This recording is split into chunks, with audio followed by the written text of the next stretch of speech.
we're up to, this is going to be the dial test indicator holder. I machined that squares, but you see me do the last one, which is the same thing. It's got the same 5mm reamed hole with a 60-degree countersink, you'd say, in there as well on inside here. It's turned down to 9.97 here for a 10x1 thread, and this is down to 8.5mm here, which the dovetail will go into. So I've modified my 60-degree turning tool. I've set it more to the left than it was, and taken away, we need something to point here, this might be a bit big, but taken away some of this shoulder here so I can get it hard up, or a lot harder up against this edge, this square edge. So I'm going to be cutting this, turn the chuck by hand to cut this one.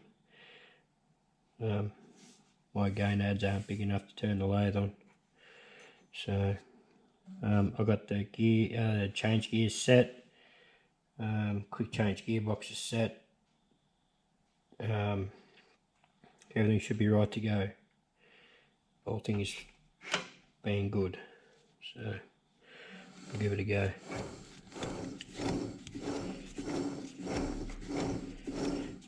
Look, it's not going to take a hell of a lot to cut it. That's just about as far as I really want to go. So I'm going to put a stop there, which I don't know if it's a good move or a bad move.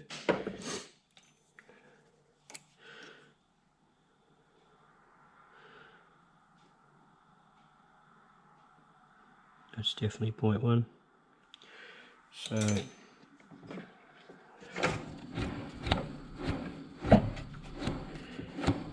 going to get pretty tiring doing this, isn't it? I could use a lathe to run it backwards, I suppose. Might be an idea, eh? So we're going to back to 0.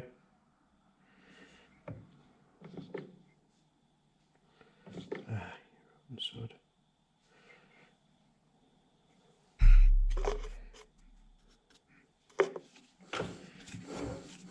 Hope for the best.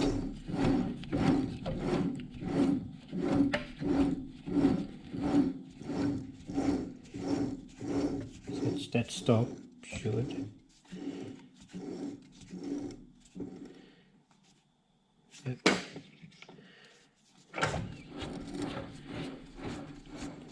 I just need a little file to clean up that far edge, into that far end of that thread.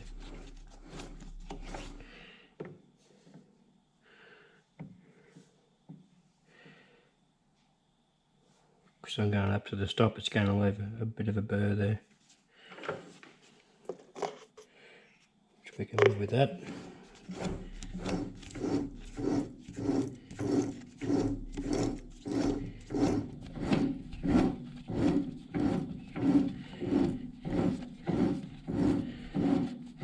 I'm absolutely over the moon with the finish I'm getting with the shaper. That's just truly incredible.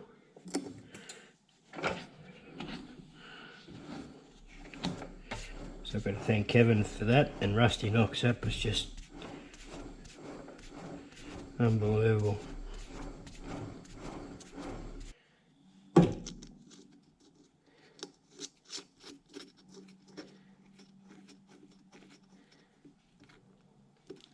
Ooh. It's darn close, but not quite.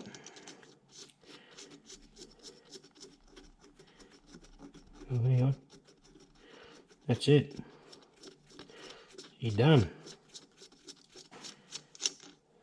That's going to do me. Bloody ripper.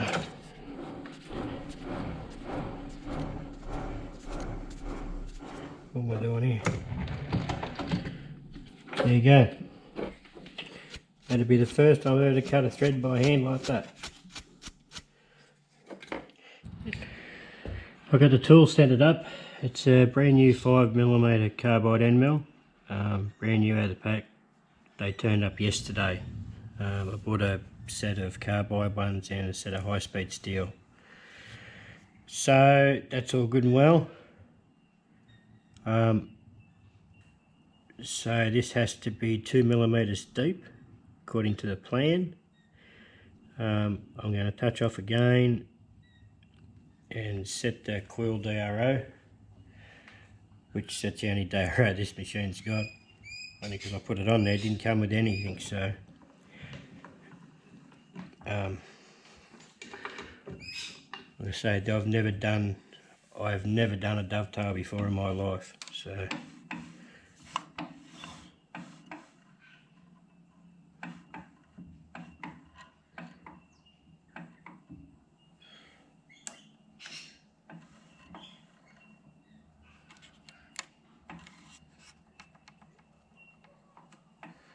this is all brand new to me. So I'm happy with that DRO. That's touched off nicely.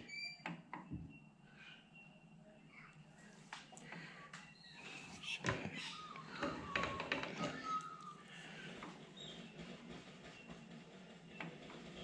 we'll give it a go, eh? So I'm just going to set this DRO to 0 and then take a skim across the top and just eyeball everything, make sure everything is correct.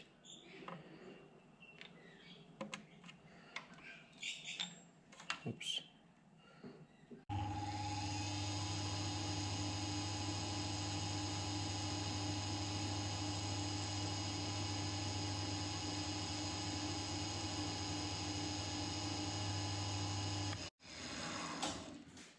Gonna eyeball that. That looks pretty darn nice.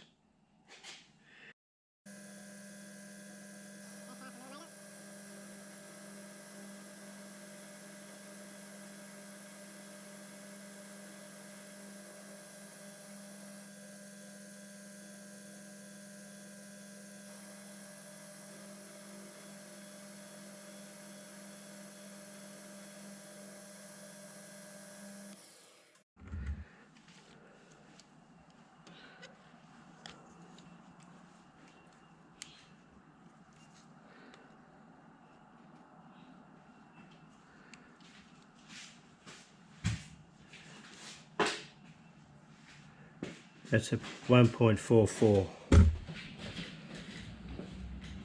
So I've got to take it down 66 or 0.66.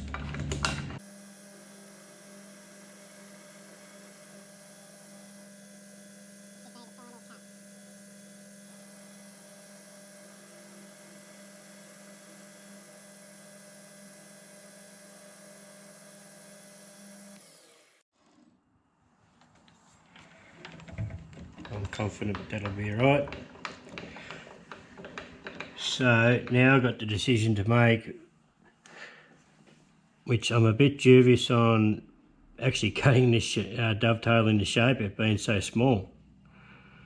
It's actually got me a little bit concerned because it wouldn't take much to peel that little lip clean off. This is going to take a fair bit of thinking now, isn't it? Right, I've done this first side off camera just so I could really concentrate on what I was doing. I hope that's focusing. I don't know if it's focusing or not, but this first side I believe is done. I'm going to flip the part around now and reset it all, and I'll bring the camera back to do when I do the next cut. I'll just start the shaper up and show you how slow it's going. I was actually surprised how slow this shaper does run. So that's reasonably slow, and it's pretty easy to handle at that pace. Yeah, no, really happy with the way that first side come out. I did consider doing it with a file, but you know, you've got to step out of your comfort zone every now and again, I suppose. Hopefully my arm won't get in the way while I do this too much. I do apologise if it does, but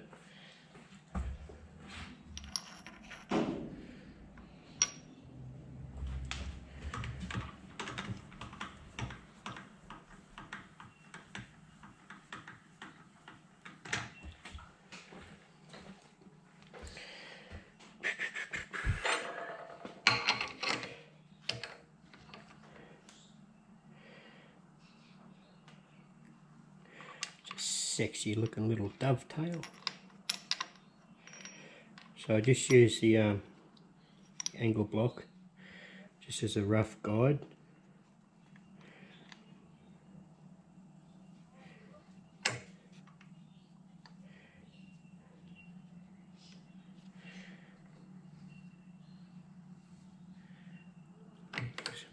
Touch lower.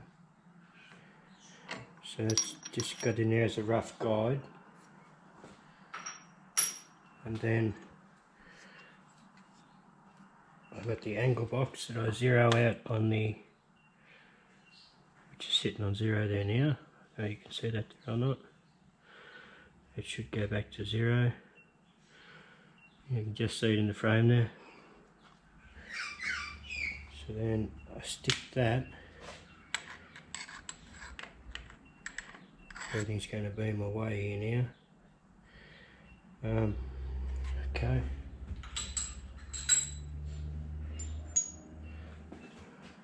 It's too wide. Just use a bit of high speed steel. So stick the high speed steel to the bottom of the Duvalaki. Bring the camera around a little bit better.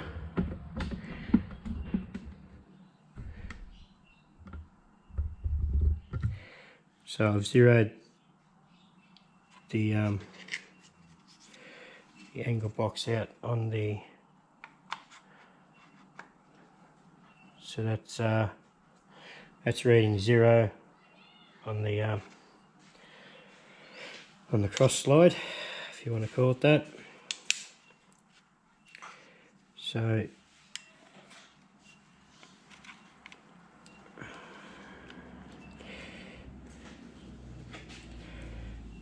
you can see, let's see that there, it's sitting on 60 degrees. So I can nip that up tight now. Well, it just flickered, but there you go. That's sitting on 60 degrees, so that should be set right for this angle. It's the only way I can think to do it. These angle boxes are awesome. They're great for setting up the to get a perfect angle on the compound, and I found this to be pretty repeatable. So for what they're worth, they're brilliant. So the vise is done up tight.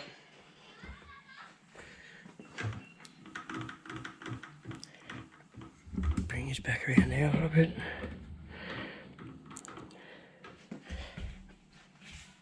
It's got to go up.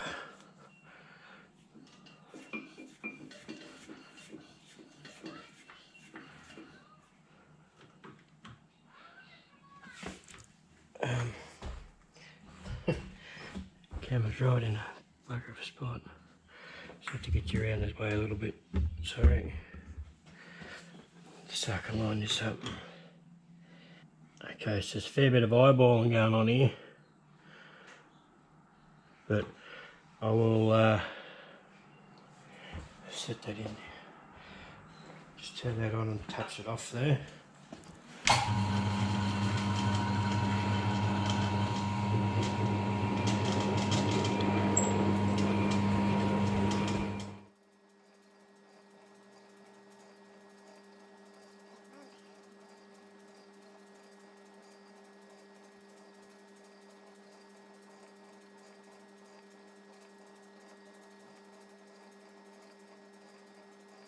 So there's a lot, so line the clear.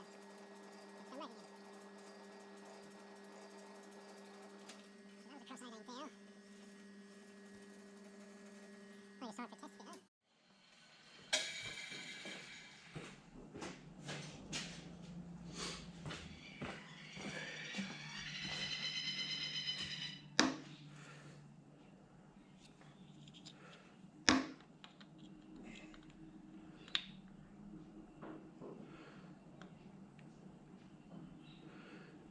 Not quite.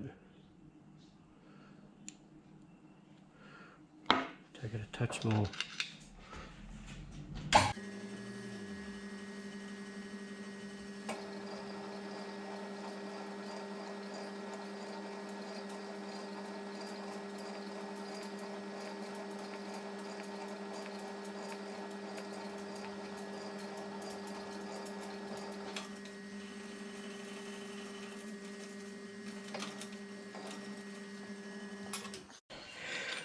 I do believe I'm going to have to do a bit of manipulating with a file.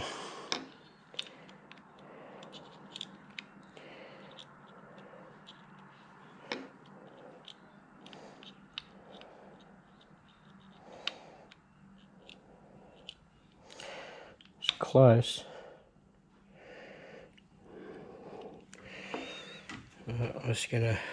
I'll bring this back in a moment. I spent a couple of minutes with this little diamond hone, and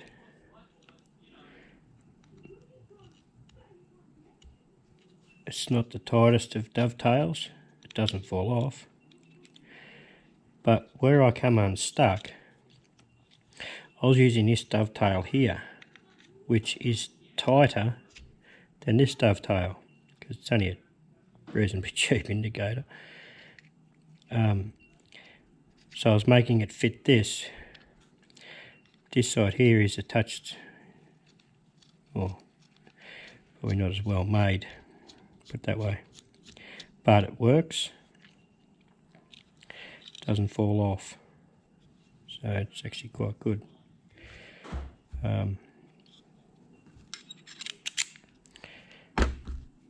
So, that being said, for my first dovetail, I am really happy. So I've got a couple of washes to make now, which, look at that, actually starting to look like something. I've got to put a radius on here, that's what I've got to do. So that'll be the next part, is to trim the top off with the slitting saw in the mill to rough the size, and I'll file. I've made this little jig up here just to go through there, and I use that as a guide to file the radius. But oops, I am really happy with that. I've been nervous about looking at this part of the plan, thinking, yeah, I've never done it, but it is a tiny bit offset to one side. I don't know, obviously I screwed up this somewhere, but it's not going to affect it, I don't believe. But I'm happy. I'm really happy. Super stoked, actually. Yeah, good fun. Rightio, I'm going to go and play around and cut this off and then put the radius on that. Then this component's finished.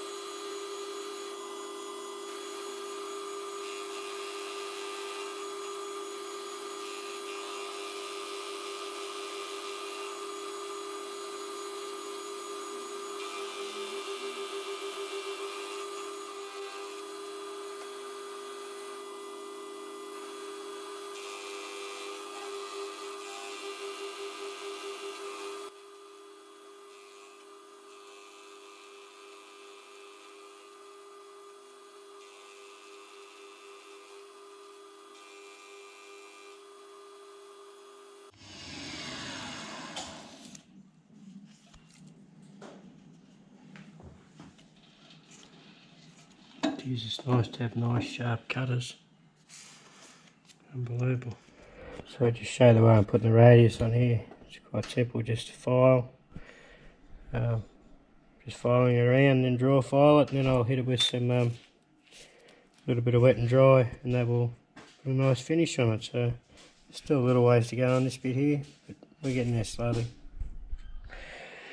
The last two components for this build are two meant to be brass or bronze washers, 12 mil. I hunted around everywhere here and I found a piece of 10 mil brass I forgot I even had. That's the best I've got, unless I make it out of aluminium, but I'd like to have a bit of brass on there. It makes it look a bit better. So I'm going to settle with 10 mil. But they can make any difference, I don't think. So it's got a 5 mil reamed hole in the centre and just a tiny chamfer on one side. Now I'm still waiting on my parting tools to turn up in the post. They haven't turned up yet, so I pretty crudely ground up a quick tool. Hopefully it'll part this off. I haven't tried it yet, so we'll just have to wait and see if it does work or not. So they have to be 2 millimeters wide too, so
got ourselves a little pretty washer.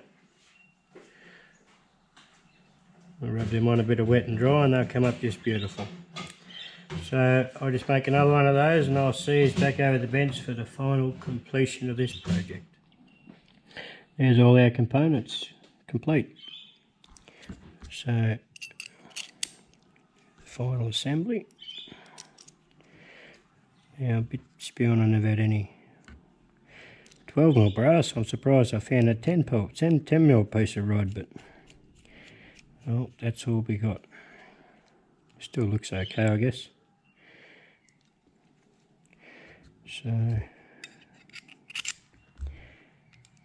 a bit.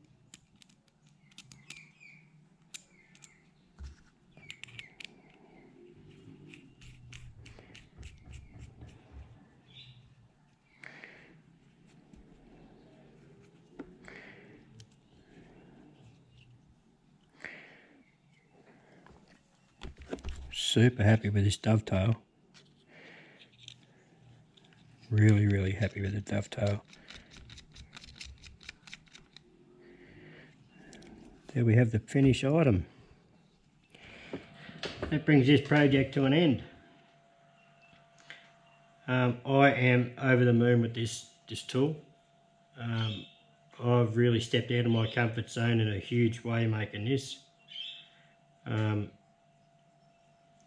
This last component, well, this section here with the dovetail in it, I was pretty panicky over the whole time leading up to it. I didn't know how I was going to attack it. And I do apologise I didn't get a lot more of it on the shaper, but with the camera in where I was more worried about screwing it up. So I do apologise I didn't get as much footage as I should have done on that.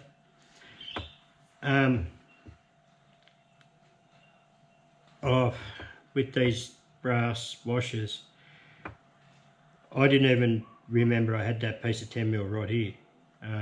Just kicking around in the shelf, and then I found it. I went, well, that'll do. It's not 12 mil, but the plan's say for 12 mil, but yeah, I ended up at 10. makes it a bit more unique. So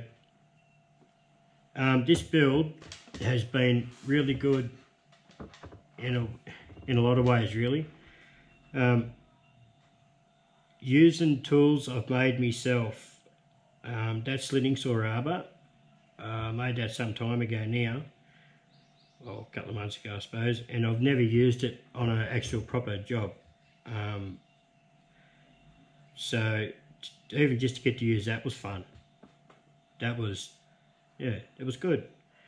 The other indicator holder I made on the last series of videos, I used that a couple of times off camera, just playing around to square this up in the mill,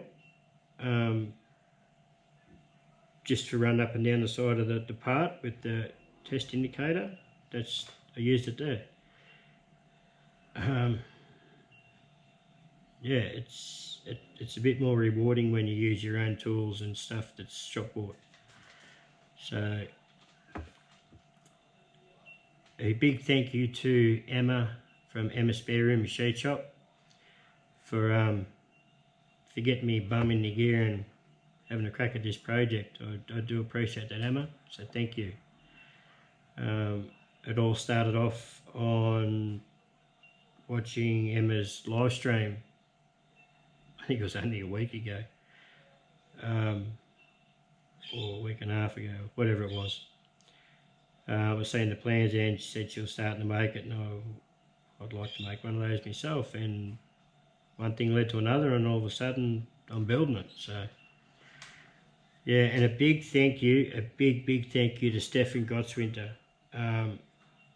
Go and check him out. If you don't, everyone who's probably subscribed to my channel knows Stefan. So big thank you, Stefan, if you're watching this, mate. I really appreciate the effort you went into doing these plans. I'm not real good at reading and writing, and I actually could follow these plans pretty good. So I know people read plans like it's no trouble, but I do have a fair bit of trouble in that sort of stuff. But I understood a lot of them. So now I will confess, there's one part I made, let's say, more than 4 times to get it right, and it was a simple part. It was actually one of these stems that these screw onto. Yeah, the Loctite into the back of here. I won't tell you how many times I did make that, but it was over 4 times, and you can add a few more onto that. The most stupid things that stuffed up were my mistakes. Obviously they're my mistakes, but I made the same mistake a couple of times, then I'd nearly get to the end and I'd screw up something else, and then so the bin's got a few items in it. There's a few scattered down under the old lathe where they went for a bit of a hickledy-pickledy fly, but that's a part of it. You live and learn. But in the end, I ended up with a real nice tool. Anyway, thanks again everyone for sticking by. I really appreciate your comments, and I look forward to my next project now. I've sort of got a bit of a boost of confidence now. Anyway, thanks guys, much appreciated. See you on the next one.